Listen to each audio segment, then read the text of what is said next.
Hello and welcome to Mostly Minnesota. Hello and welcome to Mostly Minnesota Music Podcast Edition. I'm Ann Tracy. I'm here with my co-host, Heather Baker. Yes, and we are here with Ledfoot Larry. Welcome. Thank you. Yeah. Appreciate it. Ledfoot Larry, what would you like us to?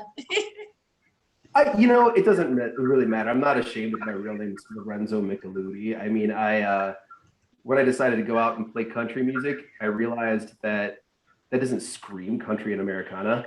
And I got Larry over the years anyway from some friends, not everyone, but some. And I'm a big fan of both Willie Nelson, who was referred to as Shotgun Willie back in the day, and Led Zeppelin. And so I kind of just combined the two and had to come up with some sort of, stage name. And then as time went on, it kind of just turned into a band name. So Larry is fine, and I go by that all the time. That's great. I love that etymology. That's fantastic. Although I think Lorenzo, that's a great name too. It's just, my parents were like, "Are you worried about people calling you?" I'm like, no, but it's hard to build a brand with that, and people are weird, and sometimes ethnicist, and sometimes don't think you're real country because you are, come from Italian stock. And I want to remind them all of spaghetti westerns. I was just gonna say that just makes me think of spaghetti westerns. I know. Yeah, Italian people love country music, myself included. So it's great. That makes sense to me. Everybody should love country music. Agreed. Well, and I love the description that you have. Neo-traditional country music. Yeah. It's very apt. I love that description, but how did you come up with that description? So I've kind of always been a bit of an old soul, and that translated directly into the type of music I like too. And growing up, my brother was 8 years older than me, so he was in 1988. I was 8 years old. He was listening to like Led Zeppelin and Guns N' Roses, right? My mom was into like Neil Diamond and ABBA. And my dad was listening to 70s era Elvis and Engelbert Humperdinck and Tom Jones. And I got really, really into those big singers. And then I found out that all of my favorite songs that they sang were all covers from traditional country music. Green, Green Grass of Home, Am I That Easy to Forget? Just incredible songs, right? The songwriting was just phenomenal. Help Me Make It Through the Night. Come on, right? Yeah. And so even as a kid, I started dipping back into the older stuff. And, all along I really liked, Willie Nelson and Waylon Jennings, but I really got into Chris Christopherson for a minute there. And then I jumped into the love of Bakersfield, which is kind of older too, and then the Merle Haggard, Buck Owens sound, which is like really rich in melody and in fun beats. And so I'm doing it now, but I'm doing it traditional styled, but I'm not trying to recreate the wheel at all. I'm not trying to do exactly what they did as songwriters. I'm trying to do my own thing, but I want to write stuff that I want to listen to. And so a lot of it is just traditional with a new spin. So then I was like, neo, it's traditional. I was like, oh, neo-traditional, that works. It's funny because Heather knows, because we talk quite often. There's a kind of country that just puts me in the back seat of my dad's car. We used to do a lot of road trips. My dad was country. First, it took us to see Willie Nelson when we were kids, and a lot of that stuff. So when I heard your music immediately, I'm like, yep, road trip. I'm in the back of the car. I just, that sound, that very yeah.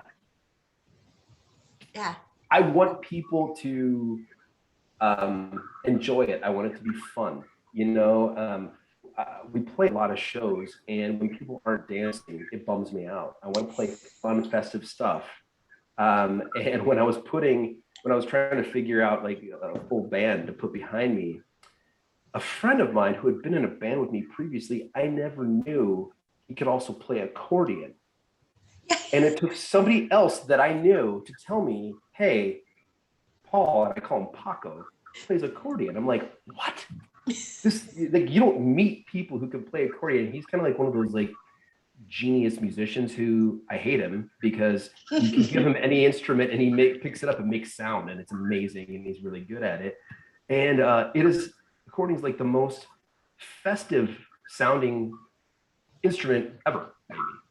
And the coolest thing about it is it lives in the same wavelength, the same kind of sound sphere that the violin does. So if we play songs, covers that have violin in it, he just simply plays that on accordion and it sounds great. That's awesome. I know, who'd have thunk, but yeah. That's awesome. I love the accordion on, and I have never said you've got a new album coming out, To Kill a Mockingbird, but you Dance, Dance, Dance. That is very accordion forward. Yes, it was. It would not even be a good song without it. No. It wouldn't. But with it, it's the perfect marriage of instrument and song. It's kind of like those little French musettes, where an accordion and like a little mandolin are just beautiful, but without the accordion, it wouldn't, or without the little violin or whatever this is playing along, it wouldn't sound right. But the melody and the instrument match perfect synergy. It's perfect. And I was wondering when you were listening to it, if you thought of the guy that does the dance. I can't remember. He'd give out the little matchbox.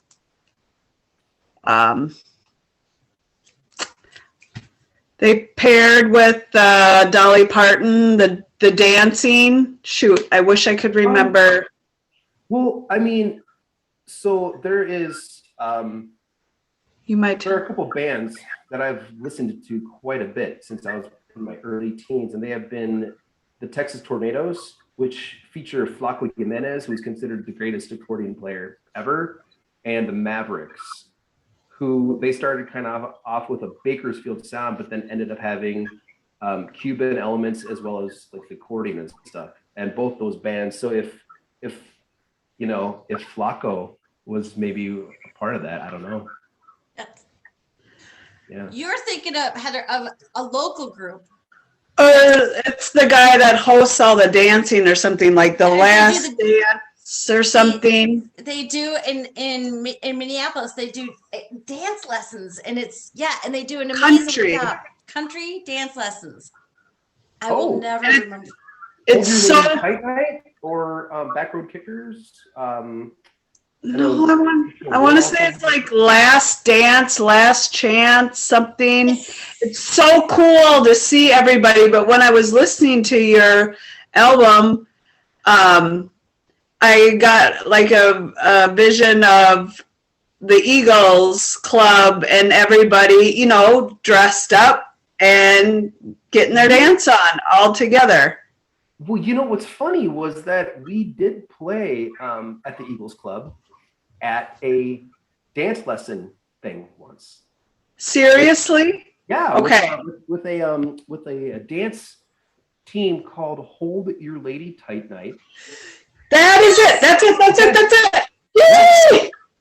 Yeah, James and Morgan. Yeah, they're great. I love those guys. They're so cool. And yeah, they've come to see us, and they came to some of our shows, and then they talked about doing all that, and then the bar manager at Glick's started speaking to me about doing a weekly show, about booking weekly country gigs on Thursday nights. And I was like, my band can't do that all the time. I was like, but what about having, a DJ who plays country music and having this dance troupe come out sometimes? And I think that they've run with it now. I'd like to take some credit for that one because I put them in contact with each other. But that's how things should work. Do you know what I mean? There should be like some sort of communication. If you want to like make a really good, strong music scene, put person A in touch with person C. And if you were person B, who cares? Good. Cool. But they're wonderful. I love those guys. Well, I hope that comes back very soon because I love watching it, and it's just like such an event, and everybody was dressed up, and super cool. I mean, just it's impressive, and line dancing, it's cool. It's fun to watch. I get to be a spectator a lot. I get to watch some incredible dancers sometimes, and I hope that it picks up as an art more because it is impressive. People think, oh, it's super simple and stuff, and it's not. Nope. No. I was gonna say you could get some really good videos for your songs too if you got that kicking. Yeah, there are a few songs off the new album that are very honky-tonk driven, and I thought of possibly having one of those dance teams help me figure out the choreography of a specific line dance for one of those songs, and then we record it and have that be a music video. I don't know. Thinking about that. So, that would be great. Yeah. That would be. Yeah. Cool. What a small world. That's funny. Yeah, I know, right? But Big it is a small town. Yeah. Yeah. That's yeah. they played a Dolly Parton tribute show. She's one of my favorites. Yeah. My guitar, my lead, one of my electric guitars is named Dolly after her. So. Nice. That's fantastic. Yeah. Well, and there is something about I'd say you see some good dancing because you play some awesome dancing music. Thank you. Yeah, it's the more danceable, the more fun, the better. I think even if it's slow. If it's slow but danceable, I like it too. I just want there to be like a steady beat, something that doesn't confuse people. Well, that in a world without you, that was a slow song that I've never heard a guitar sound so sad though. That was my, it's a sad song. He did. So my guitarist, Bob, he hit that one out of the park. It is sad and it's beautiful. Yeah. He did a great job. I was going to say, I kind of had a Elvis vibe in there too. I don't know why, but that's what I heard. Well, I didn't even see that. No. Yeah, in our practice room, I have a giant velvet Elvis in there, and we call it the Jungle Room in honor of him. So that's what our practice space is. And that's where we record the album too. It's called the Jungle Room. So Elvis is a big part of why I'm even singing. So I can hear it, and when you were saying Bakersfield, that's what I have on my notes is Dwight Yoakam and Elvis. Yeah. You're like mixing it up. There you are. Yeah. Ledfoot Larry. Yeah. Yeah. Yes. Much more so on this album than the last album. The last album, it was the first album, and I was probably hearkening more to my influence by Bruce Springsteen and the Eagles more than anything, and a little bit more Chris Christopherson. That was a lot more, and Roy Orbison. That was more of a Americana album. And when I started writing tunes and writing with my bandmates as well, co-writing and all that kind of stuff too for this album, I wanted it to be more country. I wanted people to not be confused, thinking that we're just trying to be an Americana band. We're a country band to begin with that dabbles in Americana, and Dwight Yoakam is just amazing. I love that guy. He's still writing incredible music. He still hasn't stopped. He hasn't missed a beat.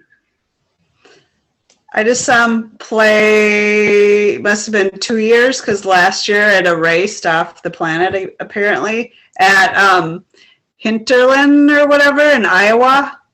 It's a it's a like 2-day festival, and he sounded perfect as always. I was just like, oh, and it's like surrounded by farmland and whatever. I was like, this is perfect. Now all they need is Dolly too, and it would be. She makes everything better. Yeah. I know. You can add Dolly into anywhere, and it would make sense.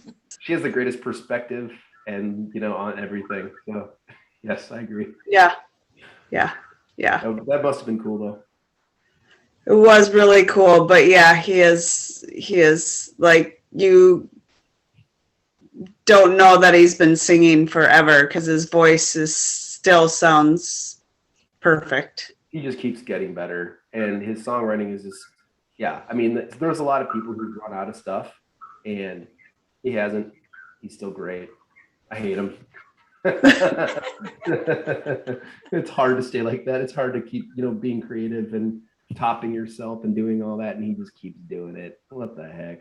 It's not fair. So when you're writing and you had Americana and now it's more country, and with the instrumentation, I understand, but what, as lyrically, do you tend to go different ways when I don't know. There are a lot of people who get pretty hung up about, their artistic voice on certain songs. There are some people who put no effort at all, and they just want to put sound words out there. Words with they wanted a certain vowel to hit the melody at a certain point. They want an iterative or like a certain repetitive phrase to happen, and they'll put whatever words they need to in there to make it sound that way. There are some people who are really worried about a story for every song, and then therefore you need to get really literal, so that and that's like a lot of country, like you have to almost spell out the night as it goes through, if that's the topic. And there's some people who just want to be super poetic. I would say I'm trying to do a little bit of everything and not worrying about too much of anything. I want to service the song properly. I can't really take myself too seriously. I mean, with album names like Smooches Gracias and Tequila Mockingbird, I mean, I don't. I want the song to sound good. If it's a beautiful song, I want the song lyrics to be romantic and easily identifiable. I want everything to be universal, and just for people to be able to get it. But when you listen to Dance, Dance, Dance, there are some lyrics that maybe are not the norm, but I'm not trying to be super serious either. And so if anyone's trying to take some existential meaning from some of my songs, they will be sorely, sad about it. But then there are other songs, that I think that are, I had a song off my last album, Blue Collar Poetry, where it's, it's about working hard, and the trials and tribulations of doing that, and without still not wanting to take myself too seriously. I don't really have a lot of room for that in my ethos, I think. I don't have that in my mindset. I'm not like, hey, let's be super cool, or let's be super poetic, or let's do any of this. Just what sounds good,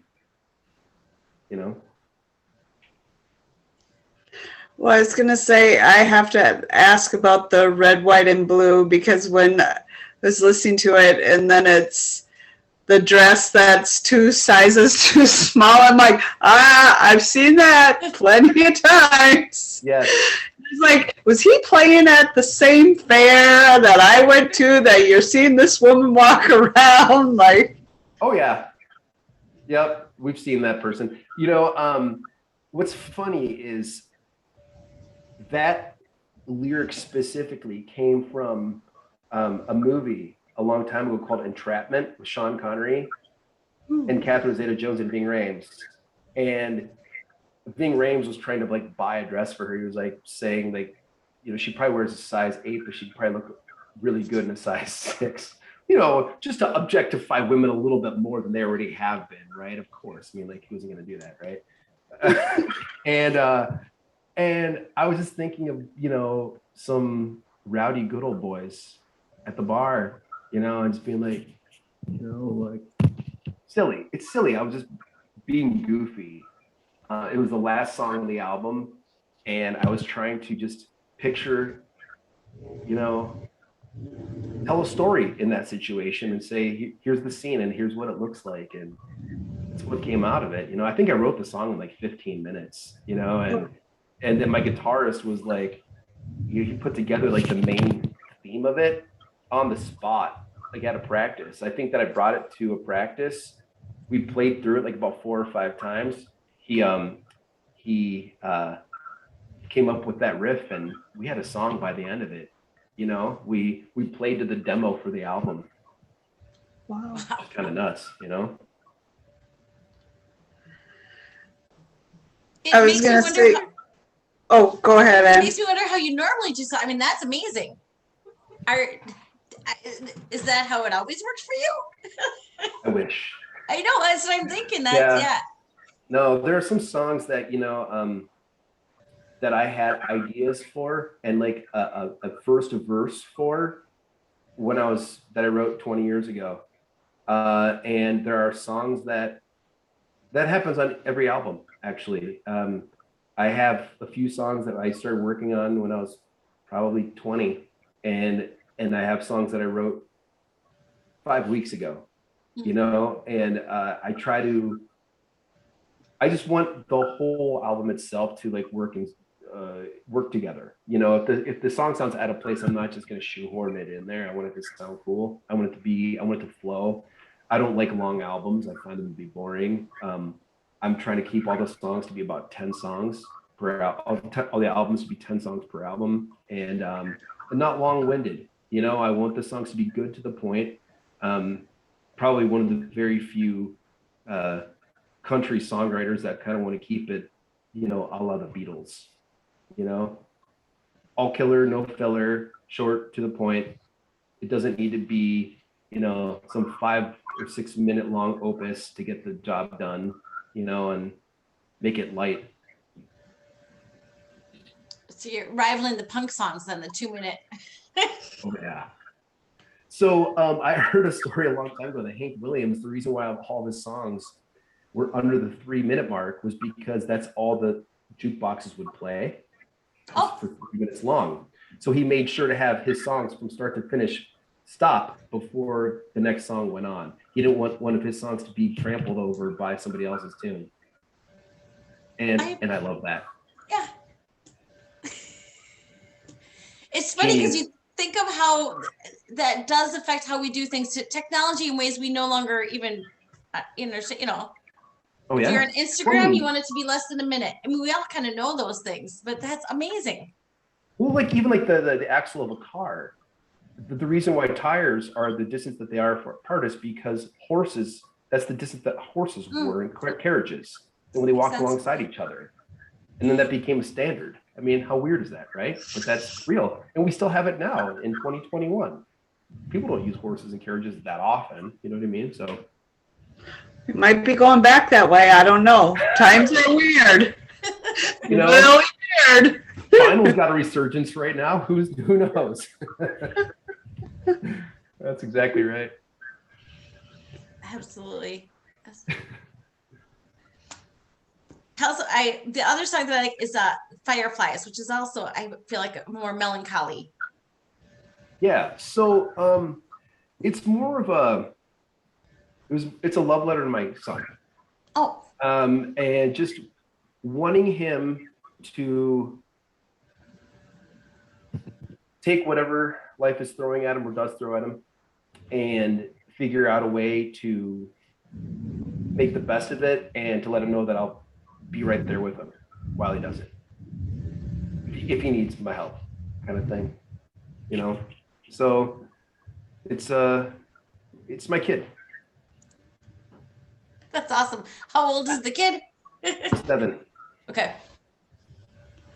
I was going to say, I felt like that was a good song for right now, like kind of keeping us in the moment and appreciating what we have or now, you know, instead of all this other chaos. Yeah. Making the most of what you've got and just kind of taking the time to just, you know, focus on the little things. So I'm assuming that's his favorite song on your album then. He is a whippersnapper. You know, I don't know yet. He'll even though he knows it's about him, he's got a unique personality, and he might find something else that he likes more, and he'll be blunt about it too. He's like, no, I like this one better. So I'll have to ask him. I haven't asked him that yet.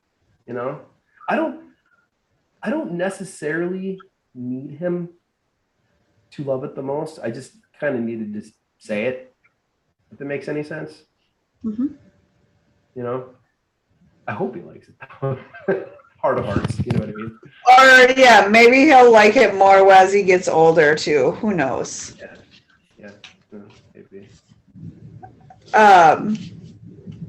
Tell me about the song Silver Spurs.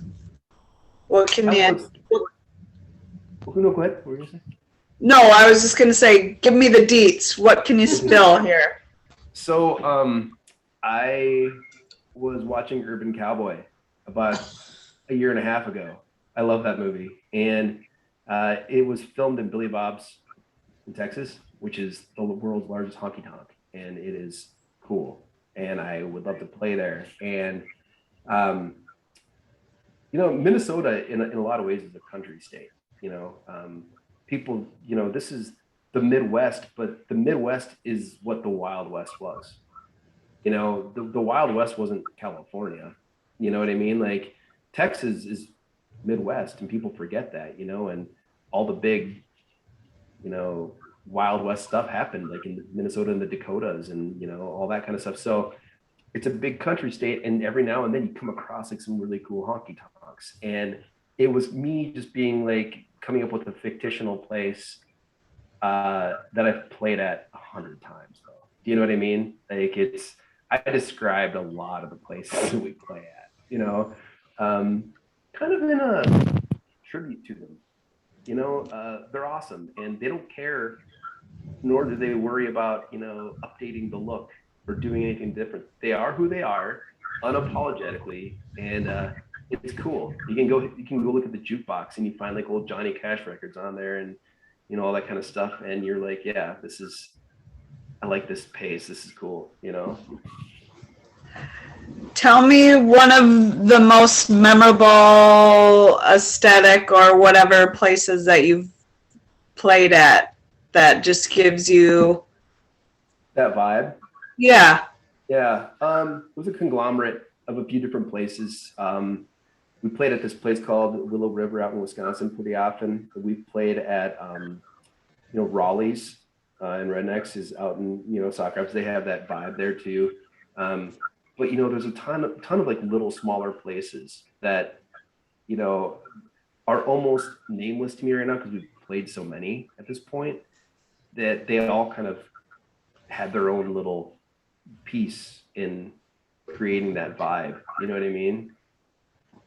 It's hard to say which one in specific, you know.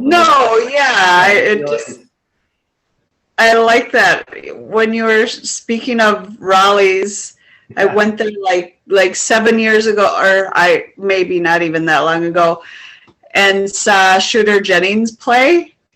And it was when Sons of Anarchy was big, and I was like looking around going, I swear everybody here is packing heat, rode their motorcycles, and it was probably such a cool vibe, but terrifying at the same time. It was like the Wild West. Yeah, intimidating, but still kind of neat. Oh, so cool though. Yeah.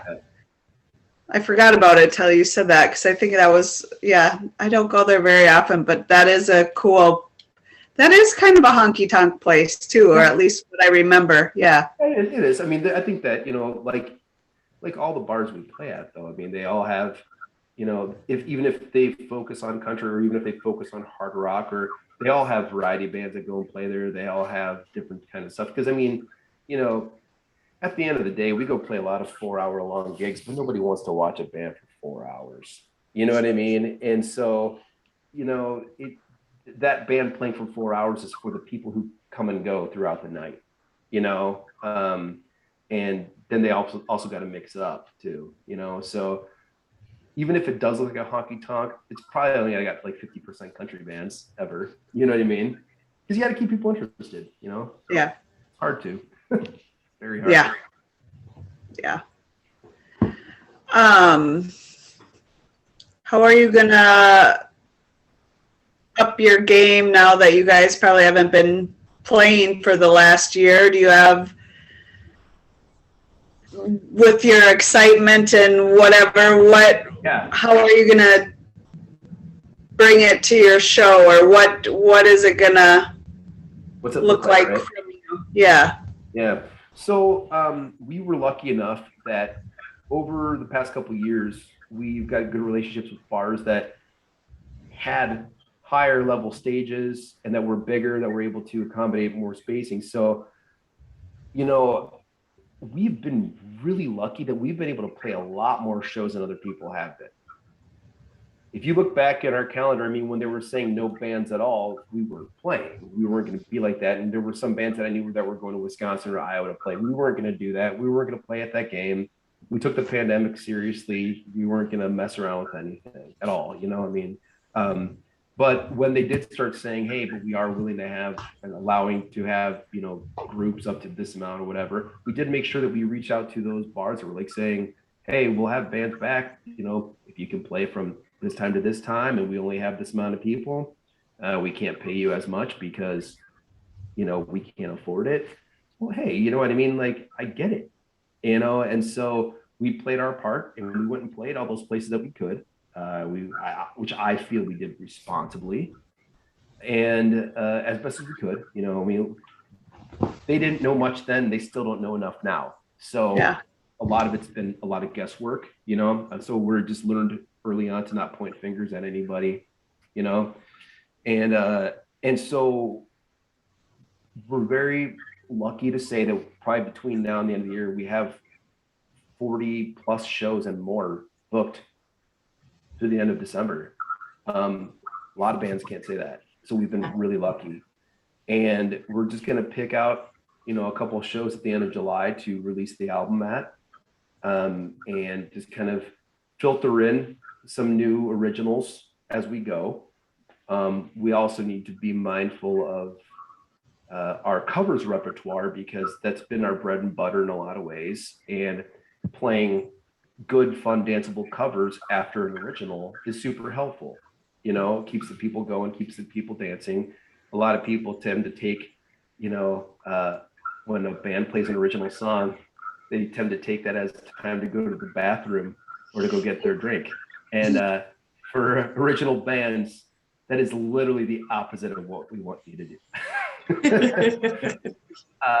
So because of that, you know, we're hoping that we're probably going to focus on our more danceable stuff. And if we ever do play a slower cover, maybe we'll pair it with one of our slower songs that we feel is also danceable and kind of go that way. You know, and then we're also going to set up some showcase shows where we are probably going to play 2 hours for that night. But the first set is going to be purely originals.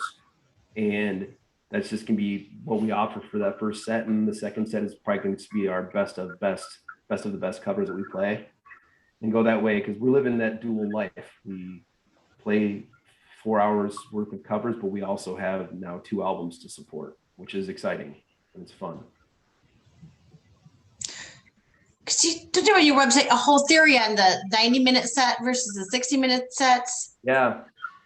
Well, you know, so it's fascinating. So here's where I came up. Here's what I came to. When you're playing for a 4-hour time span and you're playing an hour, take a 30-minute break, you play another hour, you take a second 30-minute break, and then you play for another hour. During that second 30-minute break, you've now asked people to wait for an hour after you've started playing to watch you play again. That's a lot to ask of anybody. And then you find a lot of people leaving, you know, during that third set. Nothing good happens after midnight anyway, especially at a bar. And so my thoughts are start early, play 2 90-minute sets with 1 30-minute break in between. And you don't cover a 4-hour time span anymore. You cover 3.5 hours instead, but more people stick around. The bar makes more money, which if you're playing music live, you're there for one reason. It's not entertainment. It's to sell beer. It's sad, but that's the truth, you know? And so if you can keep people there, then the bar's happy. You get done half an hour early. You get to get on the road before all the drunkies start hitting the road too. And, you know, everyone kind of makes out better. Everyone does, even the bar staff. I don't know that a lot of people are going to go toward it. I think it's if they do, it's going to be a very slow crawl toward that. But if a band is able to play 90 minutes, take a break, and then do another 90 minutes, I think it's going to be a win-win situation all around eventually. Well, and the closing time now is 11. Right. You know, so you might, the perfect storm may come for that timing. Play from 7:30 to 11, or play from 7 to 10:30. Boom, bing, done, you're done. And then by 11:30, you're out. And then the bar can just play their jukebox. I can assure you, after years of doing this, nobody cares if it's a live band or jukebox playing anymore at all. They don't care. And so might as well have some of the staff filter out and all that kind of stuff. And the people who are looking to sit there and dance past midnight are going to do it no matter what anyway. So, you know, even if they do open up the time to midnight or 1 o'clock again, I mean, I think that everything that happened during the pandemic might make people open their eyes a little bit more, you know, see what was what really worked and what didn't, you know. I hope so, at least. Weird. As a former bar worker, it's been a while now. it's been a minute since I've worked in a bar, but yeah, past a certain time, you know, those idiots are never going to leave. Nope. They don't care. They're going to sing over the band anyways. It really doesn't matter. I worked at an Irish bar. People would, that's when they bring out their own borons. I mean, you know, just, it really doesn't matter for them. It doesn't. They don't care. And there'd be a whole group of people who would be happy to, they want to see the whole band, but they'd also like to go to bed before they have work in the morning. Me too. Yeah, exactly. I think that there's some real merit to it, but mostly I just love how you've thought about that and thought about how to interweave the original with the covers. And it's, you know, it's kind of fun to hear how that goes down. Yeah, I just, you know, I don't want people to think that that's all we do is covers. You know what I mean? I mean, we play so much Brooks and Dunn, people could probably think that we're a Brooks and Dunn tribute band. I love that band, but we write our own stuff, you know what I mean? And at one point we realized that if we didn't start doing like what we said we were going to do from the start, that it was going to take too long. So that's why the first album was recorded and then just released. We didn't do any promotion for it. It was kind of promotion was more of an afterthought. And this time around, even though we have the album recorded, and I'm happy to have some people such as yourselves or whatever, like listen to it and review it or to give a listen. We want to, like, you know, put out a single, maybe two, and like let people understand like where we're coming from this time around. And you know, even though you can't build hype anymore, it's like impossible. And we're not young, you know, I'm not some young guy who's got like, you know, endless amounts of acquaintances, you know, right? Because as you get older, all those acquaintances start to fall off and not as many people come to shows. The people who end up coming to shows are actually real fans. They're not just the buddies that you were out drinking with. Right. They're a lot harder to find. And if we were to play modern country, I think it'd be a lot easier, but we're not. We're doing like you know, that neo-traditional sound, and it's a chore. It's a cool challenge to try to find those people who like that kind of stuff, though. You know, it's not everybody. You know, I mean, I think that for a lot of people, when it comes to genres of music, everyone kind of probably likes about 10%. I like 10% of hard rock. I like 10% of disco. I like 10% of 60s pop. I probably like 10% of country. I don't love all country music. I love the type of stuff I listen to. But when you think about out of 100 songs, do I love all of them? No, I love about 10. And then I'm asking people who would love the same 10 as me. I'm trying to find them. The laser market. Tough. Needles in a haystack, you know? Oh. You can find the dancers and they will gravitate to you. Yeah. That's probably what we got to do. And that's probably why it's going to be more important for us to play our more danceable stuff when we're out playing. just to see if we can convert them that way, you know, because like you brought up In a World Without You, there are Elvis fans out there, but they're not going to know me from Adam, you know, and they're not going to know to find us. So the only thing you can do is hope that word of mouth spreads, you know, that some bands that are influenced by, you know, some band locally that's influenced by Dwight Yoakam and Elvis and 60s pop and, you know, 70s country is doing some stuff, you know, that's all you can hope for. I think that works. So, yeah. Yeah, I was gonna say when you find them, they're gonna be happy because it's a great album. Thank you so much. We're really proud of it. We really did work hard on it. Thank you. It's well, and I love to dance, so there are plenty of that. But there are a lot of you know, it takes you on a journey. They're not all dance tunes. They're not all this. You know, it's a great variety for that too. Hey, thank you. Thank you. I would prefer if our albums always sound like mixtapes. Well, that's a good way to put it. There is something mixtape feel to it. Yeah. That's how I want them to sound for forever. If we record another 8 albums, I hope they all sound like mixtapes. That's fantastic. That's for folks. I'll put this in the notes, but for folks who are listening, how can they find you online? Well, online or off, because if you've got shows coming up, we're happy to hear about those too. Yeah. So at ledfootlarry.com, ledfootlarry.com. We have all of our shows posted on there. Any of our information is on there. We also have on the very first page, if you're interested in keeping up to date with us, I have the email subscription right there that you can just pop your email in there. And when we have shows coming up, chances are out of the next 40 shows that we've got, something's going to be close to somebody. I would like to think that probably at least a half hour at least from you, or at the most, you know, at some point. Nice. So yeah, we have a lot of stuff coming up, and would love to see more dancers. Awesome. And you've got Tequila Mockingbird coming out July 30th. Yes. Yep. Yeah. So full album.